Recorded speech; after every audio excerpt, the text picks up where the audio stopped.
నమస్తే అండి, welcome to Sridevi. ఇప్పుడే జస్ట్ బర్త్డే పార్టీ నుంచి వచ్చి వీడియో తీస్తున్నానండి.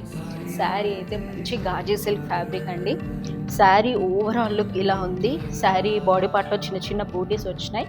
బార్డర్ ఏమో గ్యాప్ బార్డర్ వచ్చిందండి చిన్నగా. అండ్ మీరు గమనిస్తే సింగిల్ ప్లీట్ వేసుకున్నా కూడా అసలు జీరో ట్రాన్స్పరెన్సీ అండి శారీ.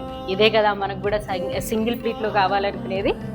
అండ్ పళ్ళు పాటుకు వచ్చేసరికి ఇలా మంచి గోల్ రిచ్ జరీ పళ్ళు వచ్చిందండి. అండ్ బ్లౌజ్ పార్ట్కి వస్తే ఇలా బూటీ బ్లౌజ్ వచ్చిందండి. నేను హ్యాండ్స్కి మాత్రం ఇలా బార్డర్ అటాచ్ చేశాను. అండ్ ఇది అయితే అసలు ఈవినింగ్ పార్టీస్కే కానివ్వండి, చిన్న చిన్న గ్యాదరింగ్స్కి అయితే సూపర్ శారీ అని చెప్పొచ్చు. అండ్ యాజ్ యూజువల్ ఈ శారీ మీరు బుక్ చేసుకోవాలి అనుకుంటే మన ఇన్స్టాగ్రామ్ పేజ్లో కానివ్వండి, మన వాట్సాప్ నెంబర్కి కానివ్వండి, డైరెక్ట్ మెసేజ్ చేసేది. ఇంతకు శారీ ప్రైస్ చెప్పలేదు కదా, శారీ ప్రైస్ జస్ట్ 2000 రూపీస్ మాత్రమే అండి. సో వెంటనే బుక్ చేసేసుకోండి. Thank you so much.